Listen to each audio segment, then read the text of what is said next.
So here's a quick video of me using my Comma AI with the Sunny Pilot software. Running it. It's 5:30 a.m. right now. I've been driving from Key West to Miami since 3 in the morning. So for the last 2 hours, I haven't had to touch the steering wheel once, other than pulling into the 7-Eleven parking lot to get coffee. It's been perfectly stable in pitch black, showing me the speed limit. It even rained for a little bit, and the road is still wet, but I've had no problems. It's been perfectly stable, keeping me in my lane and keeping me at the speed limit that I pick. And you'll see here, I'll have to slow down.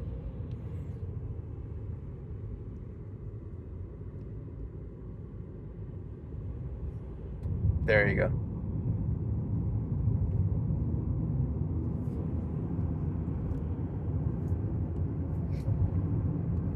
All I've been doing is just adjusting my speed limit as needed. Otherwise, again, I haven't really had to touch the steering wheel at all.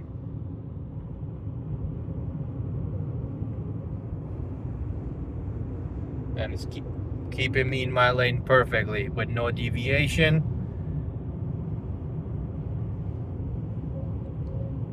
Amazing bit of technology. Also, since last time I made a video, I had to permanently mount my Comma AI unit finally, because the Velcro I had there, even though the glue was strong enough, the Velcro wasn't, so it kept moving the unit off, and every few days I had to, like, it would just fall off and I had to recalibrate it and just put it back. It started becoming too cumbersome, so I had to mount it permanently, and I haven't had any problems with it since. It's again been perfectly stable. One issue I started having, since it's going to be the first summer I've had with the unit, is it started getting hot here in Florida. Usually it's about, or it started hitting 85 to 90 degrees where I'm at. So when I get in the car in the late afternoons after work, I started seeing, or even sometimes in the middle of the day when I have to go somewhere, I started seeing a notice or the warning on the screen saying the unit is too hot. So it takes a few minutes for it to start up and to get working. So that could be see now, since I'm blocking my face with the camera, it's giving me a warning. But that overheating issue could be avoided if I were to get one of those removable mounts, and even with a magnetic USB-C cable, so I could just take the unit off and maybe put in the glove compartment, or just take it with me in my bag so it doesn't get hot during the day. But we'll see how it works out as the weather gets even hotter. One especially important thing, or really outstanding thing, that I've noticed is the system's ability to keep me in my lane even in construction zones when you don't have clear markings. At nights especially, even I have trouble figuring out where the road is supposed to be, especially when you have these cones around, when you have a bunch of lane markings crossing each other. As you can see here on this road, like, there's one in the middle of my car right now, and there are, I don't know if you can see the yellow in the middle. Then obviously on the left and on the right is a white with the cones, and it is perfectly fine figuring out where I need to be driving on. Again, now that we're coming to a corner, there it is, we're turning.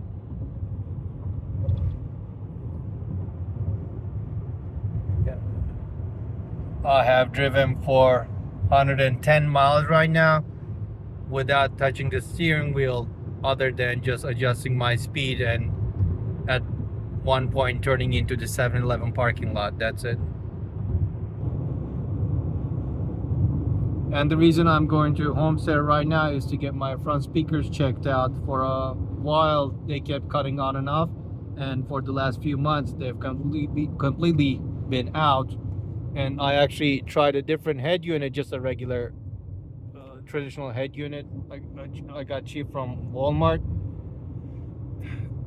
That did not fix the problem, which would indicate something with, if I had an amplifier, I would just look at that. But I do not have an amplifier, at least none that I've seen in like where it's supposed to be, because this is a base model too, and that would indicate both front speakers going bad, which really isn't that plausible.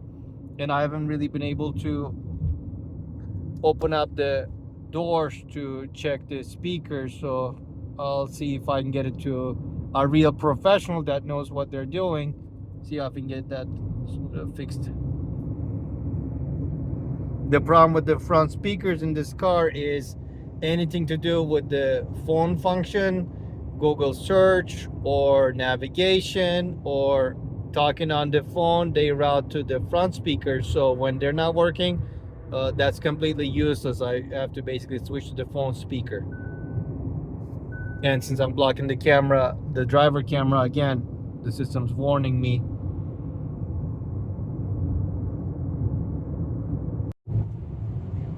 Here we are now in Homestead, again on the road. I have my cruise control set and still driving now on the interstate, a lot faster speeds, and still holding. Now I'm gonna do a lane change, tap the blinker and the steering wheel. There you go.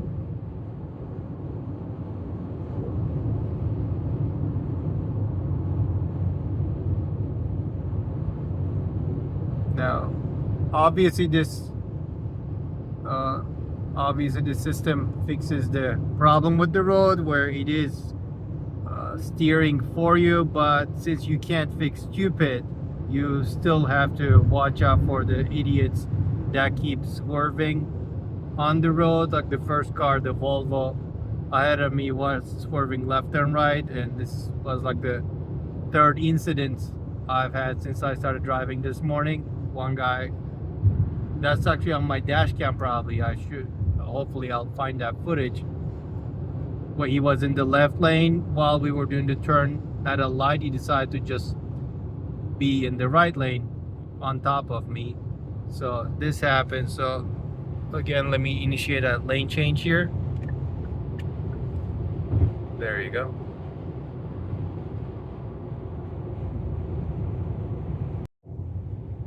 Again, here's how the system's taking curves on a highway.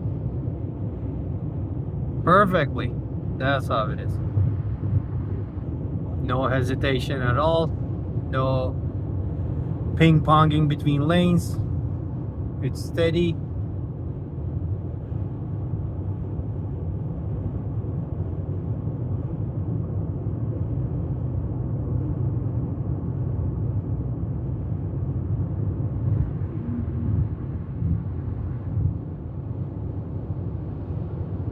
And like I said, even though the system is working very, very well, the adaptive cruise control adapts perfectly. But again, you can't fix stupid, because see this car in the left lane, he also has been just swerving left and right, switching lanes, even though we have the double lane over there.